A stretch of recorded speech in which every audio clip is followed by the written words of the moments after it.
नमस्कार साहित्य प्रेमियों, आपका स्वागत है साहित्य सागर चैनल में। आज हम लेकर आए हैं मुंशी प्रेमचंद जी की लिखी कहानी गैरत की कटार। कितनी अफसोसनाक, कितनी दर्द भरी बात है कि वही औरत जो कभी हमारे पहलू में बसती थी, उसी के पहलू में चुभने के लिए हमारा तेज खंजर बेचैन हो रहा है। जिसकी आंखें हमारे लिए अमृत के छलकते हुए प्याले थीं, वही आंखें हमारे दिल में आग और तूफान पैदा करें। रूप उसी वक्त तक राहत और खुशी देता है जब तक उसके भीतर एक रूहानी नेमत होती है और जब तक उसके अंदर औरत की वफा की रूह हरकत कर रही हो, वरना वह एक तकलीफ देने वाली चीज है, जहर और बदबू से भरी हुई, इसी काबिल कि वह हमारी निगाहों से दूर रहे और पंजे और नाखून का शिकार बने। एक जमाना वह था कि नईमा हैदर की आरजुओं की देवी थी। यह समझना मुश्किल था कि कौन तलबगार है और कौन उस तलब को पूरा करने वाला। एक तरफ पूरी पूरी दिलजोई थी, दूसरी तरफ पूरी पूरी रजा। तब तकदीर ने पांसा पलटा। गुलो बुलबुल में सुबह की हवा की शरारतें शुरू हुईं। शाम का वक्त था, आसमान पर लाली छाई हुई थी। नईमा उमंग और ताजुगी और शौक से उमड़ी हुई कोठे पर आई। शफफ की तरह उसका चेहरा भी उस वक्त खिला हुआ था। एन उसी वक्त वहां का सूबेदार नासिर अपने हवा की तरह तेज घोड़े पर सवार उधर से निकला। ऊपर निगाह उठी तो हुस्न का करिश्मा नजर आया कि जैसे चांद शफक के हौज में नहाकर निकला है। तेज निगाह जिगर के पार हुई, कलेजा थाम कर रह गया। अपने महल को लौटा, अधमरा, टूटा हुआ। मुसाहबों ने हकीम की तलाश की और तब राह रास्म पैदा हुई। फिर इश्क की दुश्वार मंजिलों तय हुई। वफा और हया ने बहुत बेरुखी दिखाई, मगर मोहब्बत के शिकवे और इश्क की कुफ्र तोड़ने वाली धमकियां आखिर जीतीं। अस्मत का खलाना लुट गया। उसके बाद वही हुआ जो हो सकता था। एक तरफ से बदगुमानी, दूसरी तरफ से बनावट और मक्कारी। मनमुटाव की नौबत आई। फिर एक दूसरे के दिलों चोट पहुंचाना शुरू हुआ, यहां तक कि दिलों में मैल पड़ गई। एक दूसरे के खून के प्यासे हो गए। नईमा ने नसर की मोहब्बत की गोद में पनाह ली और आज एक महीने की बेचैन इंतजारी के बाद हैदर अपने जज्बात के साथ नंगी तलवार पहलू में छिपाए अपने जिगर के भड़कते हुए शोलों को नईमा के खून से बुझाने के लिए आया हुआ है। आधी रात का वक्त और अंधेरी रात थी। जिस तरह आसमान के हर मसरा में हुस्न के सितारे जंगार है, उसी तरह नासिर का हरम भी हुस्न के दीपों से रोशन था।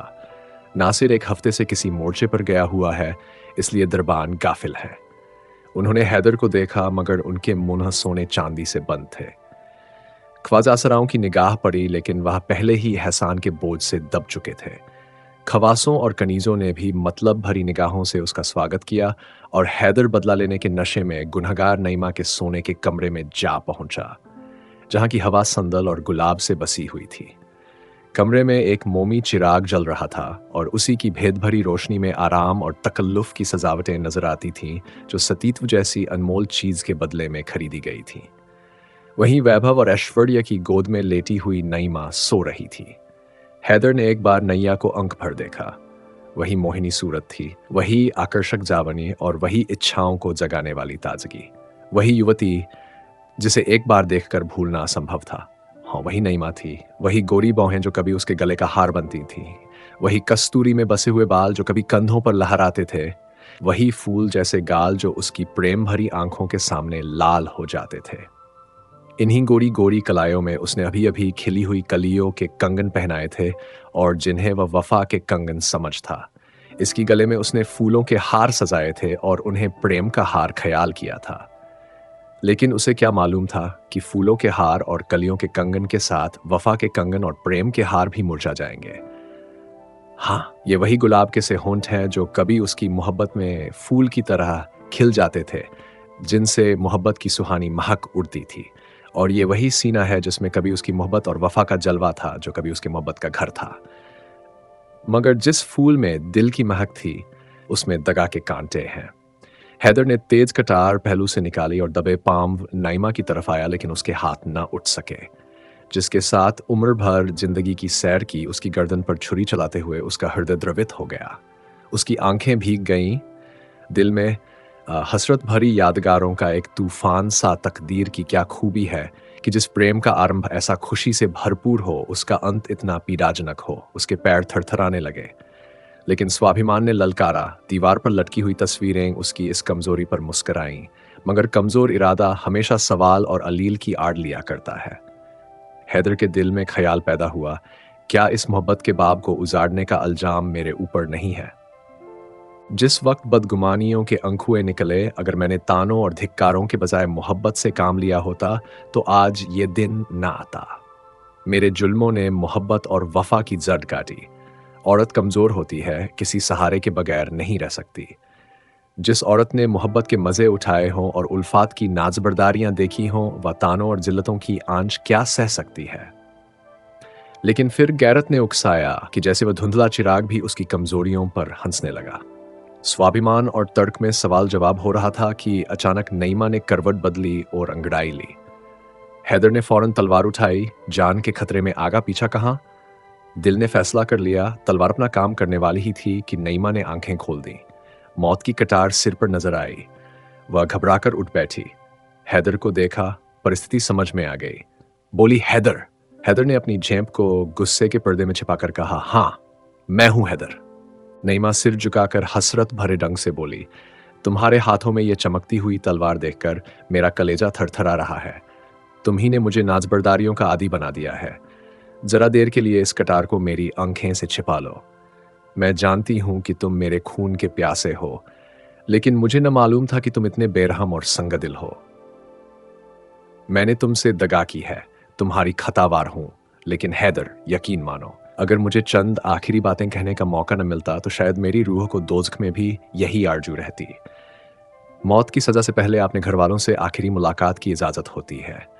क्या तुम मेरे लिए इतनी रियायत के भी रवादार न थे? माना कि अब तुम मेरे लिए नहीं हो मगर किसी वक्त थे, और तुम चाहे अपने दिल में समझते हो कि मैं सब कुछ भूल गई, लेकिन मैं मोहब्बत को इतनी जल्दी भूल जाने वाली नहीं हूं। अपने ही दिल से फैसला करो। तुम मेरी बेवफाइयां चाहे भूल जाओ, लेकिन मेरी मोहब्बत की दिल तोड़ने वाली यादगारें नहीं मिटा सकते। मेरी आखिरी बातें सुन लो और इस नापाक जिंदगी का हिस्सा पाक करो। मैं साफ साफ खती हूं, इस आखिरी वक्त में क्यों डरूं।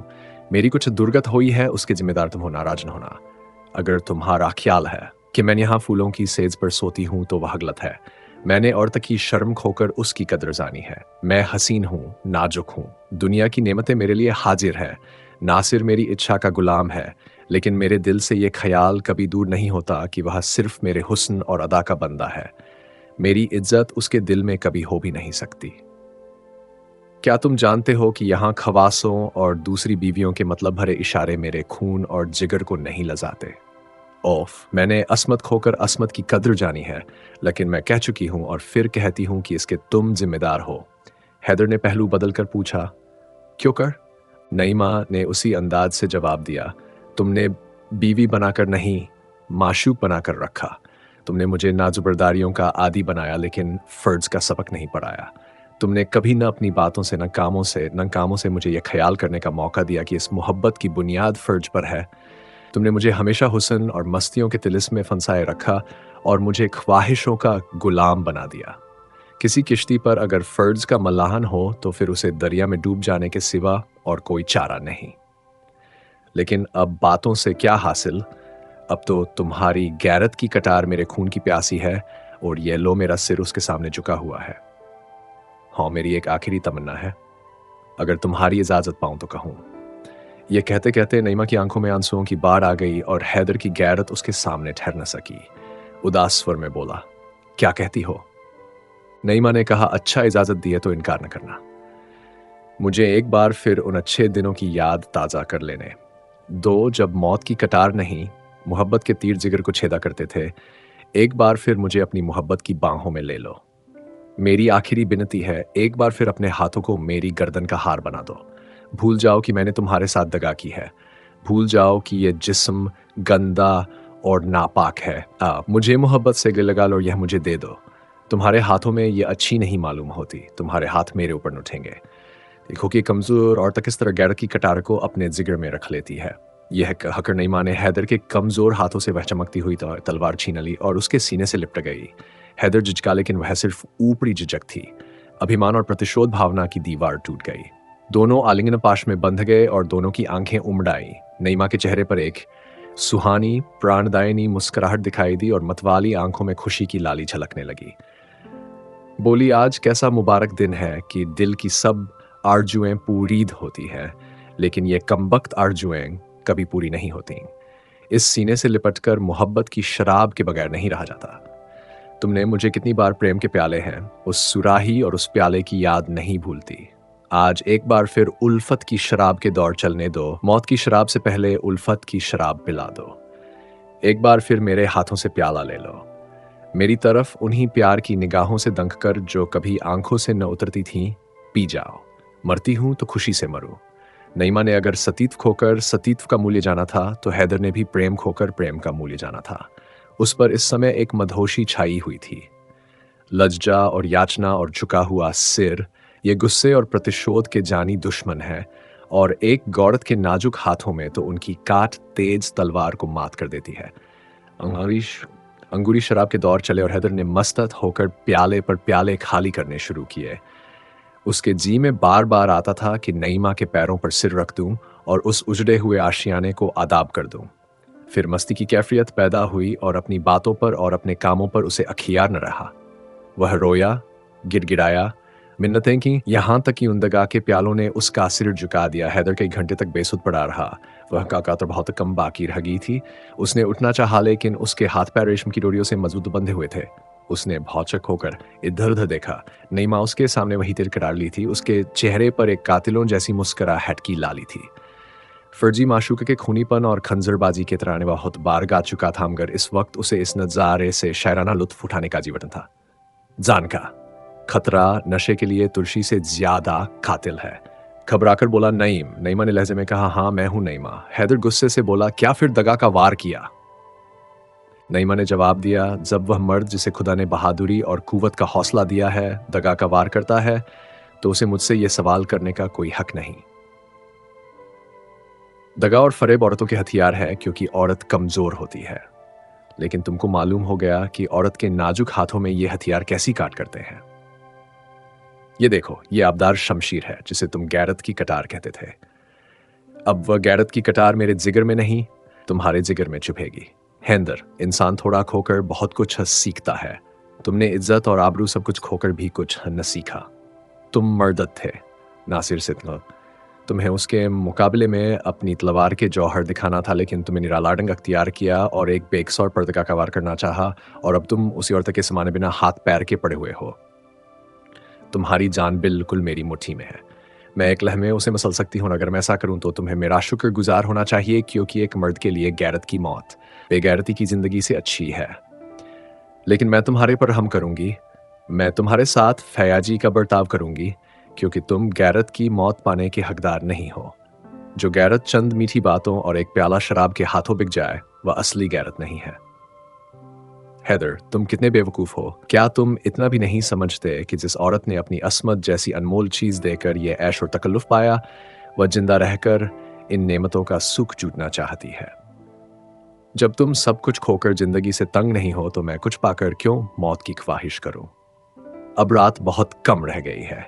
यहां से जान लेकर भागो, वरना मेरी सिफारिश भी तुम्हें नासिर के गुस्से की आग से रन बचा सकेगी। तुम्हारी ये गैरत की कटार मेरे कैटअप में और तुम्हें याद दिलाती रहेगी, और तुमने इज्जत के साथ गैरत भी। यदि इस प्रस्तुति ने आपके हृदय को स्पर्श किया हो, तो कृपया इस वीडियो को लाइक करें, कमेंट करें और साहित्य सागर चैनल को सब्सक्राइब करना न भूलें। धन्यवाद।